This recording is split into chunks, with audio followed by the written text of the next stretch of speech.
in how they influence political and social change. He's currently working on a Norwegian Research Council funded project investigating the impact of disinformation in exacerbating political conflict in Mali and Ethiopia. Dr. Mtsvairo is a founding editor of Palgrave Studies in Journalism in the Global South. He's also an author or editor of 10 academic books, most of which focus on the transformation of media in Africa and the Global South. Previously, Dr. Mtsvairo held permanent faculty positions at Auburn University in the US, University of Technology Sydney in Australia, and Northumbria University in the UK. His PhD at the Graduate School of Humanities, Leiden University, investigated the role of digital media in enhancing democratic participation. He then worked as an assistant professor in digital media at Leiden University College, and professionally, he reported from the Netherlands, Ghana, South Africa, Angola, and Zimbabwe as an Associated Press reporter before moving to corporate communications at Johnson & Johnson in Leiden and Rabobank in Utrecht. Bruce graduated from University College of Utrecht in the Netherlands in 2004. He also studied at Voronezh State University in Russia and Southern Institute of Technology in New Zealand. He holds 3 MA degrees from Cardiff University, University of Hull, and VU of Vrije Universiteit of Amsterdam. If we ever wanted the quintessential African global scholar, then please join me in giving a warm, hearty welcome to Dr. Bruce Mtsvairo.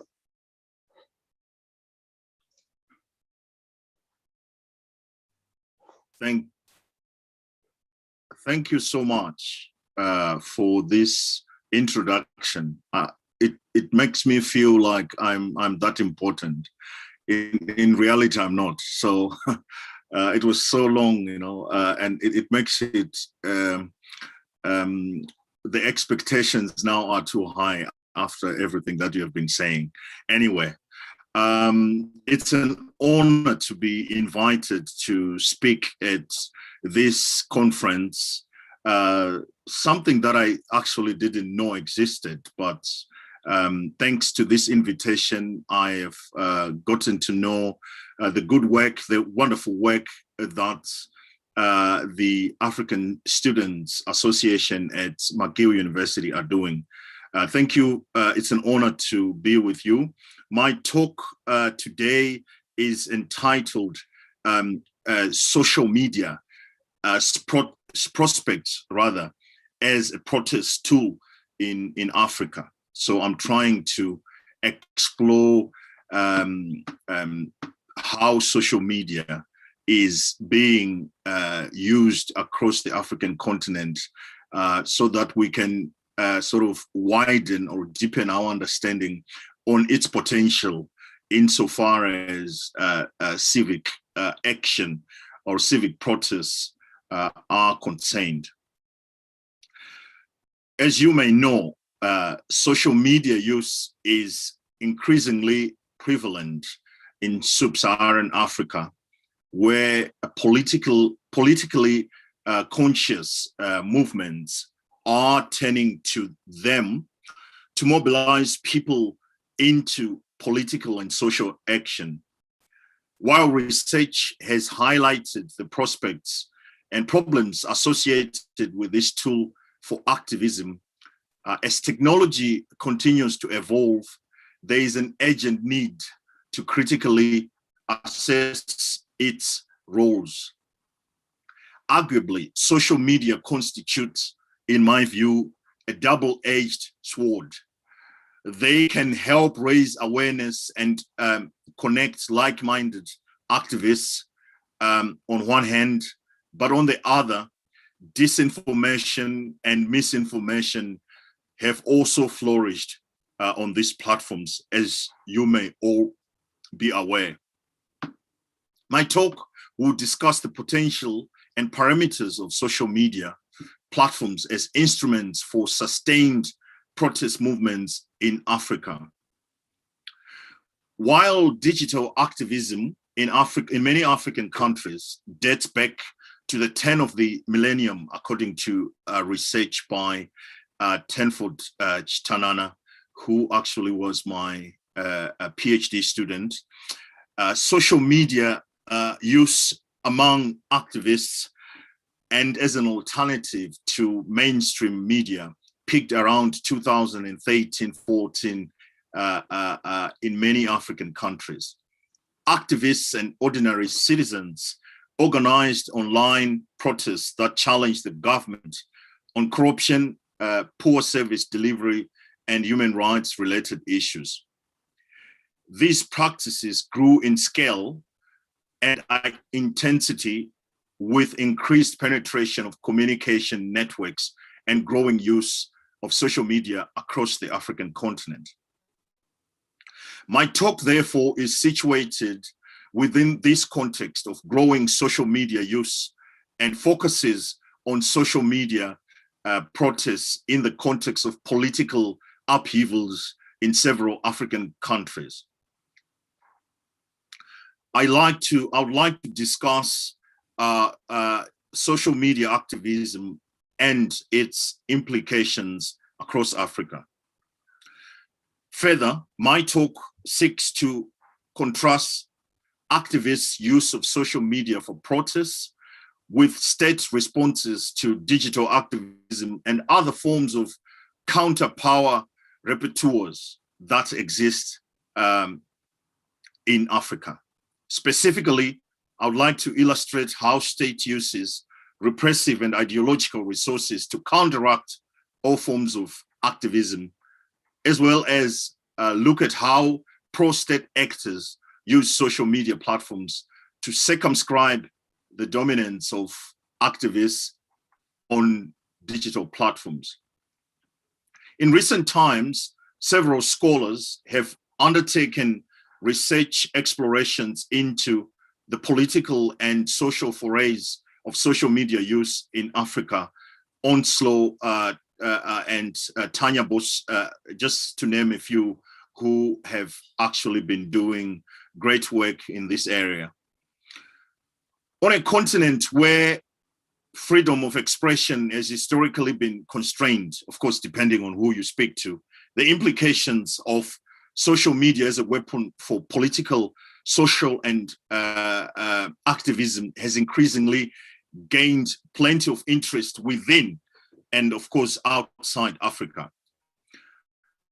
In response to threats posed by digital activism, several African countries have repeatedly blocked access to social media and the internet, fearing digital protests could instigate their demise. A precedent obviously was set by former Sudanese President Omar al-Bashir, who was ousted in 2019 after a popular movement circumvented restrictions that his government had imposed on social networks before rallying to remove him from power. In Africa, social media research has taken interdisciplinary orientation, ranging from feminist perspectives on the continent's mining sector to digital education of disability rights, from indigenous storytelling narratives that are emerging on social media to use of phantom names within the African Twitter sphere. And I acknowledge the work of scholars such as Chibue, Rugobo, and Guhyanga and Spicho, 2021. Other studies have examined the role of social media platforms in spreading misinformation and mediating news in an era dominated by COVID-19 pandemic. Boyles et al. 2020 or Taraniki et al. 2021. While many African countries have had their share of digital dissidents, according to Matsilele and Rwanya 2021, government officials struggling to, I beg your pardon, I don't know if you can hear me, my internet, I get a sign that it's unstable.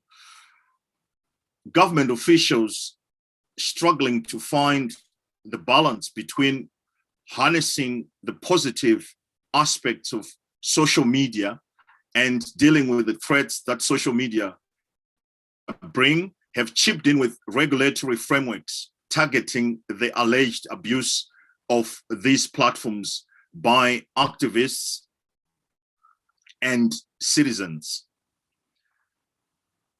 Regulation, according to Mugari and Chisuvi in 2021, is necessary because social media platforms are being used as conduits for criminal activities. In Africa, where access to social media has sharply risen over the years, of course, not in all countries, but in many countries, we see a steady increase in social media access. For example, in January 2021, there were about 5 million internet subscribers in Zimbabwe, 1 million of which had access to social media. Furthermore, Mudzingo's research has propounded that internet subscribers in Africa has grown by 20% from 2000, when looking at the numbers from 2018 to between 2018 and 2019. The African diaspora has also had a key role to play in the mediation of social media for political purposes. And I'm sure some of us who are sitting here have also been, are included in that a group of people or individuals who are contributing politically and socially back home. They do that by sharing sometimes anti-government protest information across social media platforms. Access, however, has historically been problematic, but it is also improving. For example, 60% of Uganda's population, according to research by Karen Allen, has access to a cell phone. She further argues that although social media penetration is still relatively low, it is growing rapidly, with 27% increase between 2019 and 2020. So the question now is, why has social media had mixed results insofar as, or in the battle for democratizing Africa, whatever that means? According to Allen, at least 15 African countries have restricted or switched off social media access during protests or elections in the past 5 years. And she mentions Chad, Ethiopia, and Tanzania as being countries among those that have sought to block social media campaigns. Research has also shown that China is playing a pivotal role in aiding such endeavors across Africa by providing technologies that are necessary insofar as trying to block politically sensitive content or identifying civil society actors is concerned. So that's number one. Number two, there's also growing evidence that African governments are quietly tightening up their legal frameworks to restrict social media use. And research has also shown that Lesotho, Uganda, Tanzania are some of the countries who are on the forefront of trying to block the digital ecosystems, because obviously the leaders in these countries over the last 5 to 10 years have also realized or have seen the power that these platforms carry insofar as attempts to bring them down are concerned. And of course, next door, we cannot forget, of course, 2010, the Arab Spring, and the impact that it potentially may have had on the African continent. We will, of course, remember that around the same time, many people thought around 2010 and 11, during the time that the Arab Spring protests were hogging the limelight across the MENA region and also the Middle Eastern region, there was a lot of research that also pointed to African states democratizing, or at least protests sort of re-emerging themselves within African countries. Now, there is very little evidence that such protests have happened, or even when they have, their successes, as I have already pointed out, have been mixed. So regulatory realities, so many countries, point number two I wish to make here, they are turning to regulation as a form of identifying people, who the state consider as enemies. And of course, this comes at a price, because some of these leaders, they then can easily extend their longevity at as far as, while basically leading the countries in question. Point number three, African institutions are still weaker compared, of course, to those here in the West. The End SARS protest in Nigeria demonstrated the inability of social media platforms to completely overhaul ineffective governance structures to reflect and respond to the needs of the people. This is according to research by Ajisafe, who goes on to write, I quote, "The technological infrastructures in many African countries are still at the infancy stage, and in some cases, non-existent. This is despite the existence and the proliferation of social media platforms in the last decade." So in this case, we actually realize, or we can actually see that there is growing interest in this, in this protest, or there are many people who see the potential role that these technologies can potentially play. However, due to weaker institutions, it is still quite a pipe dream for many African activists or digital activists to make use of these protests to try and advocate change, political or social change.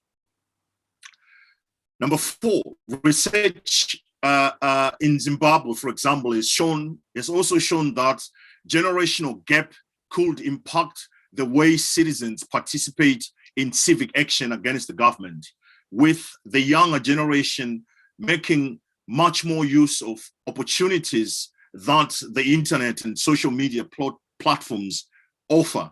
So we can all think of our grandmothers or grandfathers living in the rural areas back home in Africa, perhaps depending on what kind of grandmother or grandfather you have.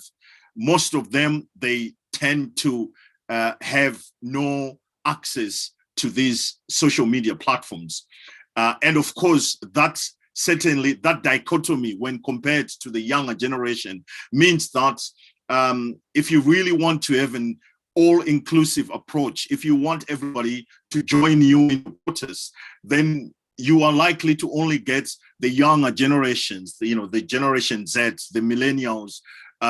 These are the generations that actually understand these technologies. And of course, this also relates to some of the problems that my research, but also research of other people, have already sort of indicated, the issues associated with digital inequalities, digital illiteracy, that sort of compounds this sort of the misery or the potential of these technologies to try and administer political and social change.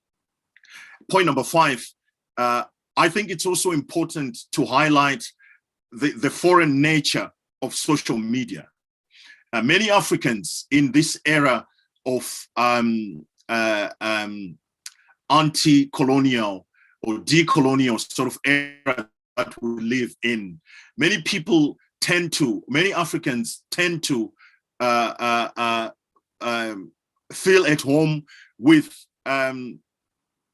stuff that is also produced on the African continent.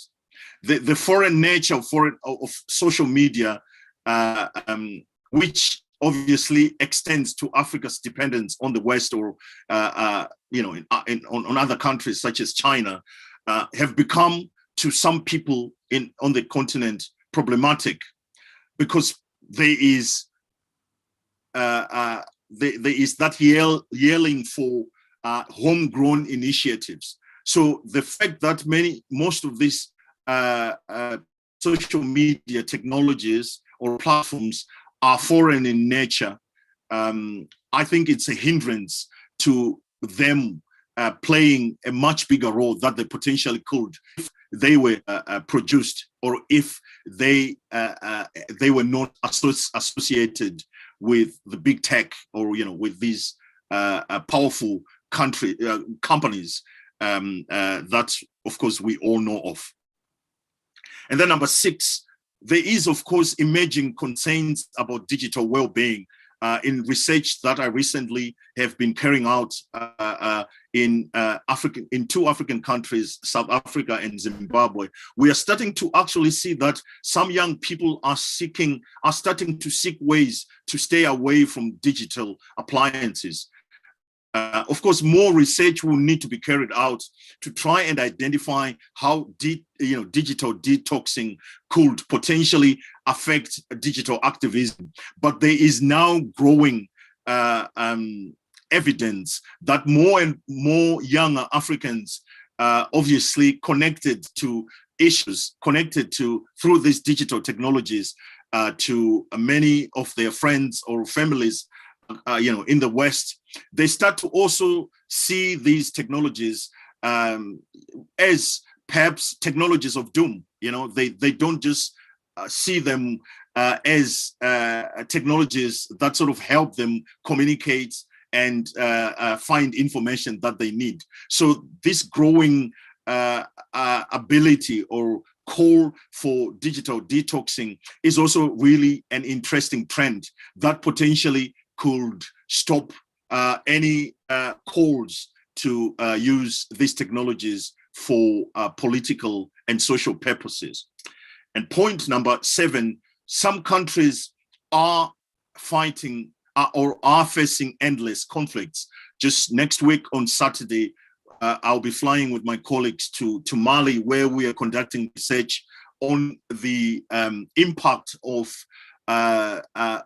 digital disinformation and how it exacerbates conflict in the Sahel, and to then think of these technologies only being used for the purposes of political change. You also need to understand the African continent, and in this case the Sahel, which is home to perhaps some of the poorest people across on the African continent, and there are major problems that do not just focus, or that range from starvation, malnutrition, but also this conflict, ethno-religious conflicts that are more or less ubiquitous, and I think these are problems that would need to also be dealt with if we are to actually see the full power of social media, because of course what we are also seeing is how many people are starting to abuse, including those in the diaspora, are abusing these technologies or these platforms for the purposes of disinformation and misinformation, which obviously further makes the conflict bigger than perhaps the way it is. And then the last point that I want to make is, of course, the fact that many have always seen or have always looked at digital activism from the perspective of the activists, forgetting also that the state has got its own actors who are also present. So what you also see on these platforms, what you also see is that pro-state activists also dominate the social media ecology in Africa. And this is to try and provide a counter narrative to whatever the anti-state activists would be trying to sell on these digital platforms. I was asked to speak for 30 minutes, and I can see that's exactly what I've done.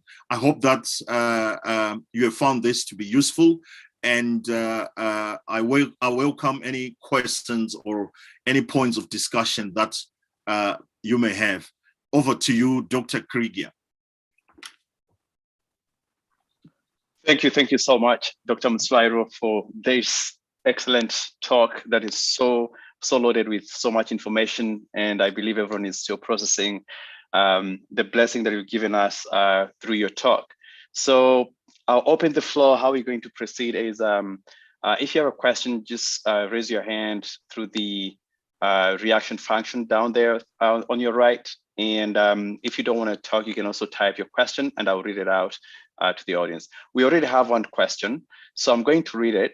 And the question is, considering the hindrance you mentioned caused by using foreign social media platforms, would you say the solution is to revert to African-owned platforms? And if it's unclear, please, you can tell me and I can reread it. No, I think I got that. Should I answer that right away? Yes, please.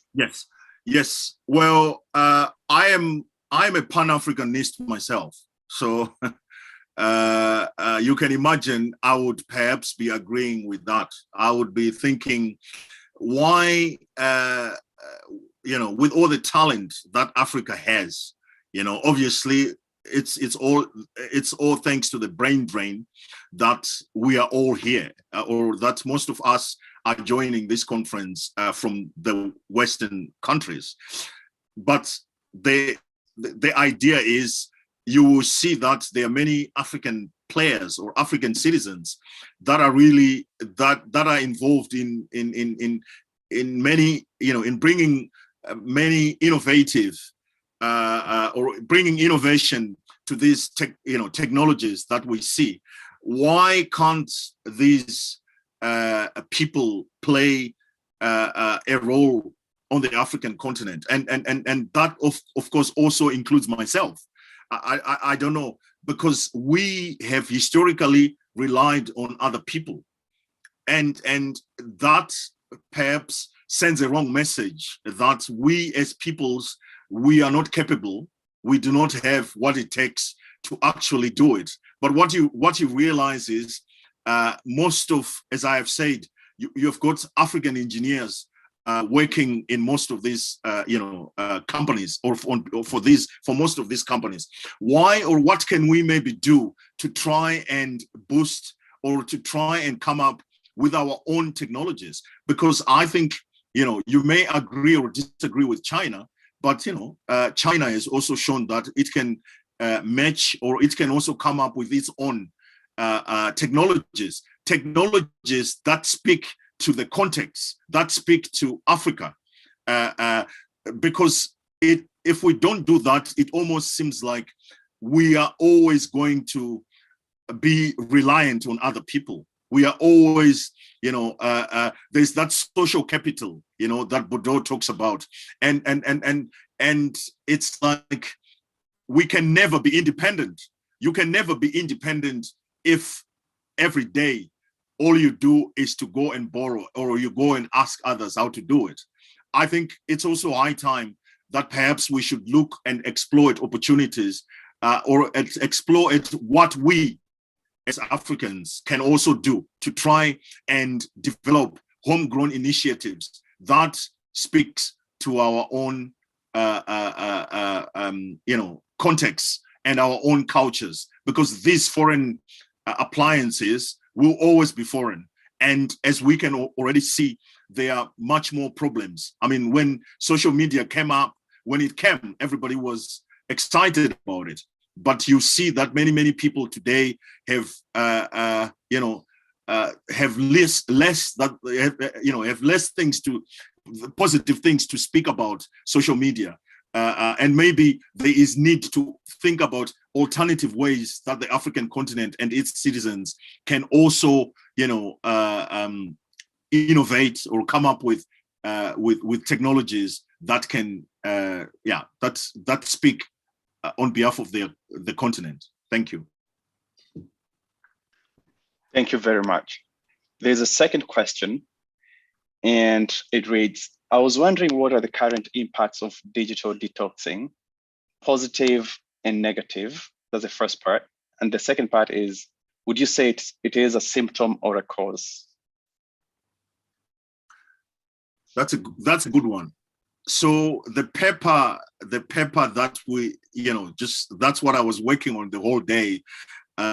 It's a paper that's been accepted, but basically the reviewers have recommended publishing, but they also want us to make some changes, and I'm hoping that it will be accepted, because it will probably be one of the first papers to look at the issue of digital well-being on the African continent, and the digital detoxing is coming up now because many Africans, young people, are also starting to realize, as I've said, or as I've indicated, that these technologies aren't or do not always just bring the good that we think they always do. Unfortunately, most of the digital detoxing literature that you're going to find out even if you try to look at, and which was even a challenge when I was writing this paper, is that digital detoxing in many African countries is associated with safaris. That people think, oh, well, I'm going to go on a safari. I'm in Kenya, I'm in Nairobi, or I want to take a break from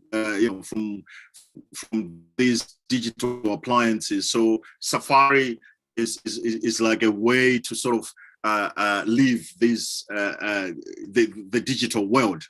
However, I think it is now critical. It is very, very important, as our research has pointed out, among young people, young Africans that were sampled in this research, that there is now need, or there is now awareness among a lot of people of the psychological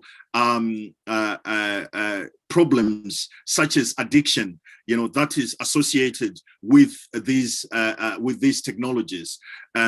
So, of course, when you went to Africa maybe 10 or 15 years ago, and you brought a telephone to somebody, perhaps they were really happy, and maybe they will still be today. But we are going to actually see, in my view, as things. If the findings of this research are to show us how the trend is going to develop across the African nation or continent, we are going to see many and more people sort of restraining themselves from being on these technologies. I think there was one part of the question. Do you mind repeating it? It said, is it a what? Yeah, the second part of the question was, is it a cause or a symptom? Yeah, I don't know. I think it's a very important question. I think it can be both. It can be both. It can be a cause, right? But it can also be a symptom. I think there's, of course, that peer pressure. There's knowledge is being shared. Like, you need to understand there is addiction that is associated with this. There are psychological consequences of overuse or spending more time on these technologies. There is more literature. There is more understanding on what digital well-being is and how important it is to somebody's life. There is now understanding. There's more and more understanding and discussions about these issues, and I think that way you could, depending on how you want to look at it. And as I've said, there's only a tiny fraction of research that has been done on this area. So I can even challenge some of you who are here, perhaps, to look into this, because we need more research that can maybe confirm whether this is a cause or otherwise. Thank you so much for that. We have another question here, and it reads, I would like to ask about the specific ways in which social media is contributing or hindering Mali's neo-independence movement.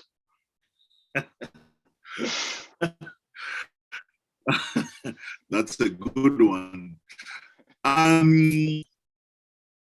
This is a very complex one, and if you look at Mali, there are a lot of interest in this country. So on one hand, we have, as we know, a coup, a coup d'etat that happened. I think over the last year, Mali has witnessed at least 2 coups. That's on one hand. On the other, we have this rising anti-French sentiment that many people, and I think this is not just being shared just in Mali, but you see it across the Sahel.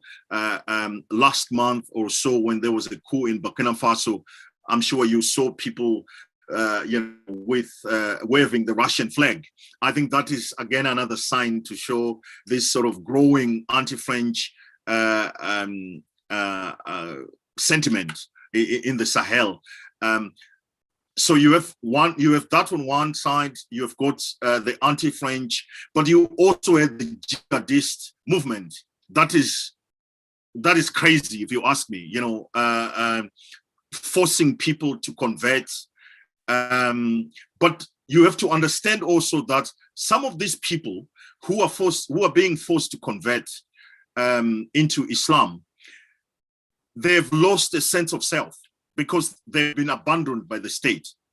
Okay, you have got a lot of young people in Mali who don't have a sense of belonging, who don't have anything, who don't feel like they are citizens because they are totally abandoned. They don't have a job, they don't have education. That's one more thing. And then maybe the other thing now is, of course, climate change. People talk about climate change only, in the West, as if like, it's not also having an impact on these communities. Most of these people, have always relied on agriculture for generations and generations. And because rains are not coming as much as they have always, as much as has been always the case for many years, what we are now starting to see is this is now deepening the conflict, because people have to rely on perhaps criminal activities to survive. Now, to come to your question, I thought it was nice to perhaps start with a little bit of background. Now, social media, I think social media is being used and abused. There is social media that is sort of supporting the pro-coup, the current government, and the pro-Russian. We know that the Wagner group is operating in the Sahel, but also in Mali. Officially, perhaps they've said they are not, but we speak to people who have confirmed their presence. So what we are now seeing is the abuse or the use of social media for selfish reasons, which may be to promote anti-Russian sentiment or anti-French sentiment. You've got a lot of competing forces here. The former colonial power has been kicked out. The French soldiers, as we know, are going to leave. They will probably move to Niger. I think that's the latest news that we've seen. But the Europeans soldiers, they are going to move out. And the accusations that they get from the military government is they failed to put down this jihadist movement. And the social media is being used by Malians or other Africans in the diaspora for their own, of course, or to sort of support their own endeavors or their ideologies.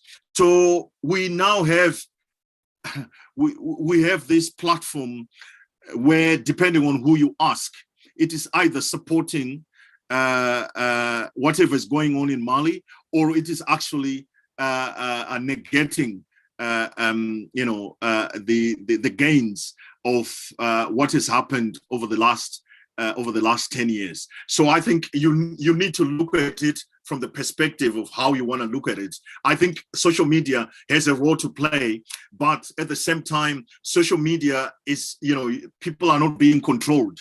And there are a lot of actors who are, like right now, we are writing an article that is trying to map the Malian Twitter sphere. And what we are seeing on this, from the results, is quite interesting, because you can map a lot of you can have evidence of groups of people whose aim is just to peddle false information. They just, for example, there's this guy who says he's located actually in Canada by coincidence, and the kind of stuff that he puts on Twitter cannot be verified. I mean, we have used Google to try and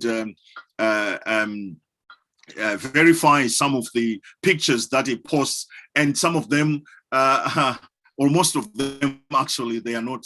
They've turned out not to be truthful, but they are being used to sort of support the pro-Russian sort of sentiment, to look at the Wagner group, and the Russians is sort of people who are the liberators to the Malians. So I think the bottom line of this, in short, is that too many competing and conflicting interests that are happening right now, and everybody says they are doing it right, and it's very difficult to know who is actually doing it right or wrong. And our study, or our research, has just begun. It only started in December last year, and will be going, as I said, next weekend. So if anyone is interested, we can just stay in touch, and I'll be willing to share some of the outputs that come out of this research. Oh, that's so far-reaching and so deep. I think it also touches to also some of the work that's been produced by Professor Khalid Medani, who's here. I think his current book he's presenting on Tuesday at Sanford is Black Markets and Militants, looking at some of those ways in which ideologies on the ground are being changed for certain political ends. There's another question here, which asks, what resources or identities unique to Africa can we exploit to advance in the digital world? That's the first part. The second part is, should there be a push to implement ourselves in the digital world, or should we stay true to other domains we are better versed in? I think the first one I didn't quite hear, but I can go with the second one, and then you could repeat it. The second part, I think personally, I mean, it's maybe late now, because we are maybe more or less sort of addicted to these technologies, and maybe if you decide to leave today, maybe there are more questions. Why are you leaving? What has happened? But I think they are harmful. They are harmful. I mean, these technologies, and there's a lot of research that has already proven that. That does not mean that there are no opportunities, or there isn't anything good that can be derived from these technologies. I think when you are thinking about on whether to adopt or not, or to stay true to ourselves, to quote what you have just said, I am thinking, people who have never been on social media, who do not maybe know what social media is, and they are living in, I don't know, some village in an African country, they are probably more happier than most of us. Because of maybe the digital footprints that we have sort of left on these platforms. I mean, obviously, everybody uses social media for different reasons. I mean, it all depends.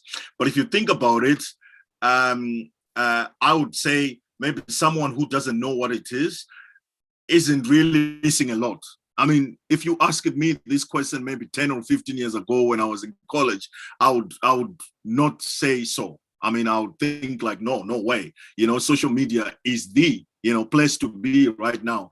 But looking at what is happening now in the world and the problems and, you know, how it perpetuates inequalities, you know, be it on gender, racial, ethnic grounds, you know, it's more of a problem, I think, than it is maybe or than there is more for us to benefit. I mean, I don't want to come here as a scholar to tell everyone how good the social media is, because I think everybody knows what's good about it.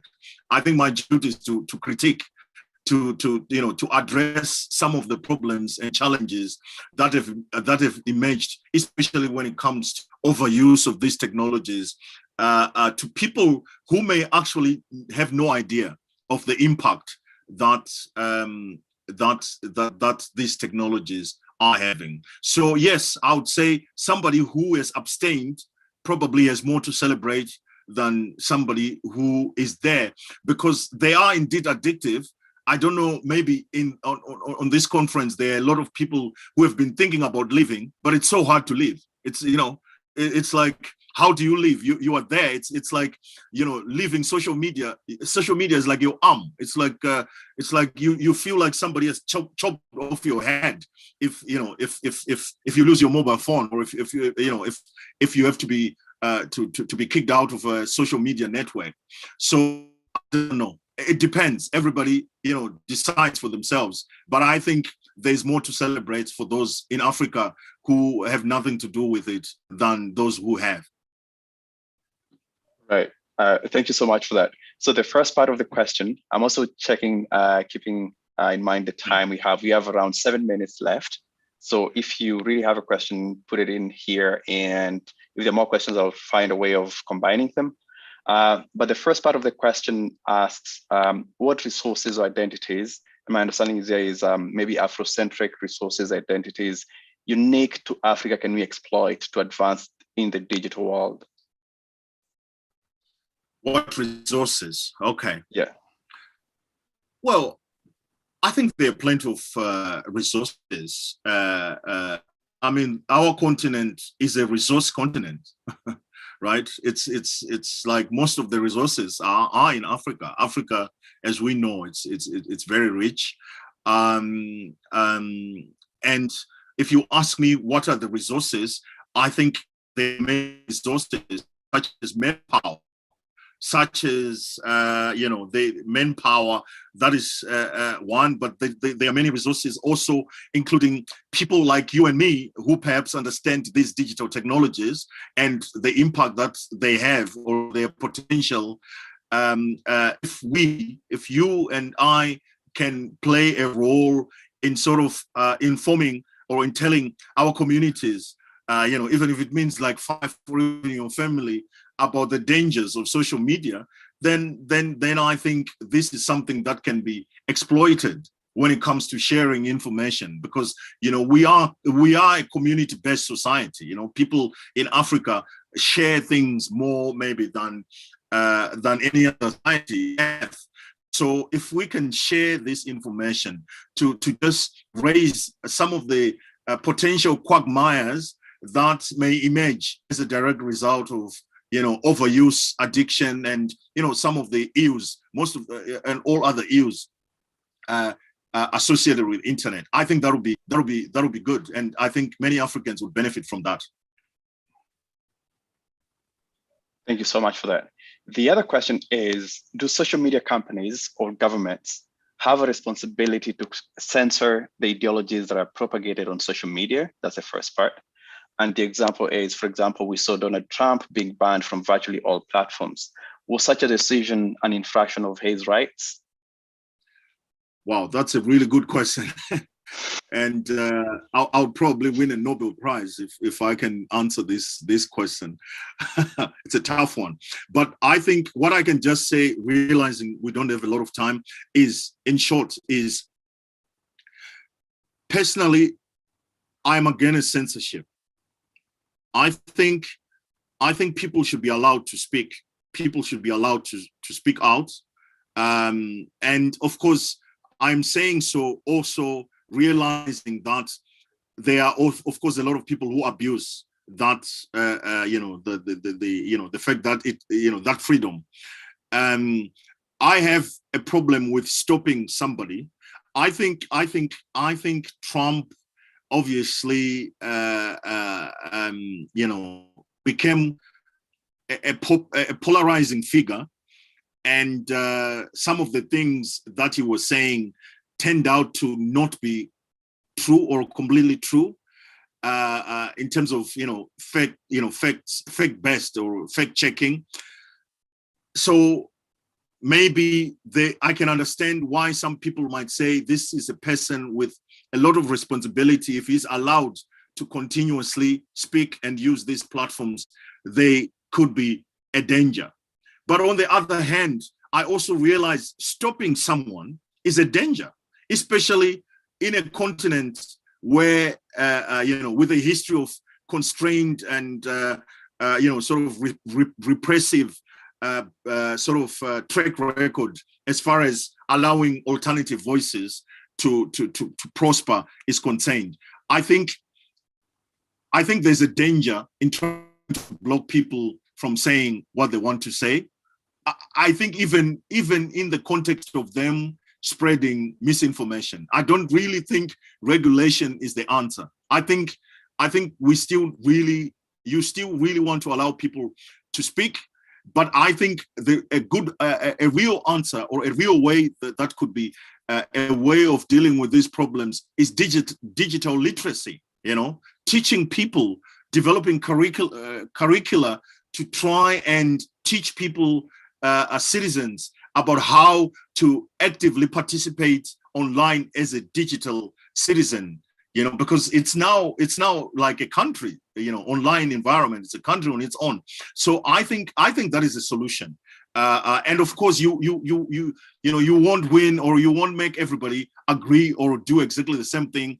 But I think ultimately education is an answer. You want people to know what their responsibilities are and what the dangers are of, say, harassing other people or of, say, attacking other people online. And I think that could be the solution ultimately in the long term. Wow, thank you very much. It's 1 minute to 2 p.m. here, and I guess it's 1 minute to 8 p.m. there.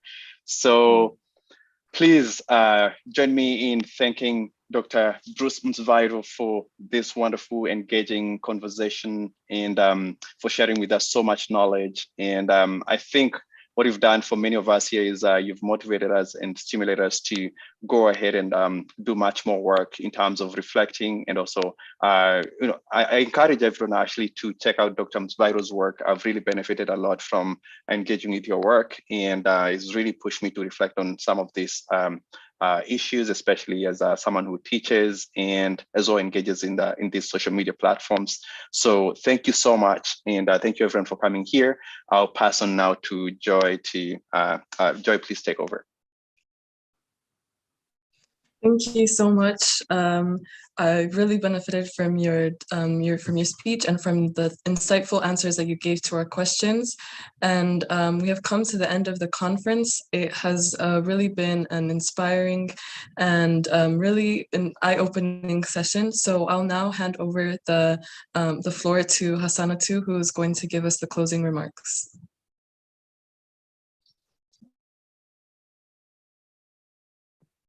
I'm sorry, I have to go. I haven't had dinner. So thank you very much for having me. And I wish you a wonderful day. Thank you so much for joining us. Bye-bye. Thank you all of you for joining us at this year's Africa Speaks conference. We hope that you found discussions over the past 2 days that have stirred intrigue and awakened your minds to see the importance of portrayal in the media of African peoples and the need of a focus and dissemination of our own content. The different topics that have been raised along the discussions just show how intertwined media is in every aspect of our life.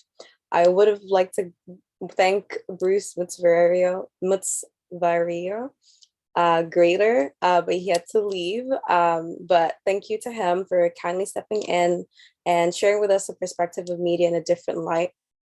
And its use in politics and activism on the continent. I particularly love the point that he made about finding independence of our own social media and like making homegrown initiatives.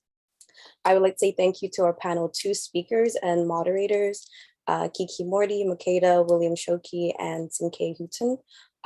Young people based on the continent, inspiring all of us to engage with and initiate creative content while reconnecting with the past and past content, keeping it in circulation, and for also providing us with resources to consume our own media. Would also like to thank the speakers and moderators of panel 3, Catherine, Maya, and Benga, informing us on how lucrative a business it is to engage in African content and media, and changing the perception of traditionally successful careers. We don't have to be doctors and lawyers, and encouraging all of us to just be involved in creating content. We were able to have an amazing panel yesterday evening, kickstarting the conference with the topic of representation of Africans in the West and our consumption of Western media. And I would like to thank our panelists from yesterday. And thank you to you, the audience, for your participation and for bearing with the few sudden changes that we've had to adapt to. An event like this can only come to fruition through collaboration and with great support. So I'd also like to thank Dr. Nia Addy for networking, Professor Madani and the African Studies Department for their continued annual support, and the MasterCard Foundation. The conference would not have been possible without you. A special thanks to ASSA, the African Studies Student Association, particularly the co-president Leila, in partnering with us to put together the panels. Thank you to the MAS team for the work you guys have put in supporting one another, VP Media, NG, shout out for the graphics and the visuals, promoting along with VP External, Boris. And I would also really like to thank Haruki for coming in last minute with that recommendation for Keynote. We really appreciate your flexibility as well in being able to moderate today and introducing him. And then last but not least, a huge thank you to our VP Education, Joy, who made all of us proud by putting together this conference, brought a very different discussion on a global level to both our lives and our minds this weekend. All the efforts and hours of work that you and your committee, so Aisha, Naila, LaShawn, Jessica, Fabe, Trixie, we recognize you and we appreciate how you've enabled this space for this discussion. Just a last word from me. In this day and age, especially coming from a pandemic and an ever-growing focus on media, social media, seeing the world through a screen, this topic could not have been more pertinent, not just focusing on misrepresentation of Africans, but also on how to produce and consume and highlight the growing field of the industry in Africa. This enables us Africans abroad to still have like ties to world culture and encourage other people to know the real Africa. Taking a point from the keynote speech again, foreign appliances will always be foreign. I really like that last part that he said. And I think this is to encourage us to support our own content and provide support to our own content creators. I can say it's easy to just consume like readily available media, and but I think one thing that we can all take away from this is that we need to maintain our efforts to find and enjoy African art and media because it is worth the effort. We are talented people, we have stories to tell, and it's through our expressions of ourselves that we can let our culture shine through no matter where we are, whether on the continent or not. And whether we consider ourselves artists or not, we each have a role to play, whether that be in creating or in promoting. This has been a successful conference, and I wish you all to have taken something from it. I wish you all an amazing rest of the day, and until the next time.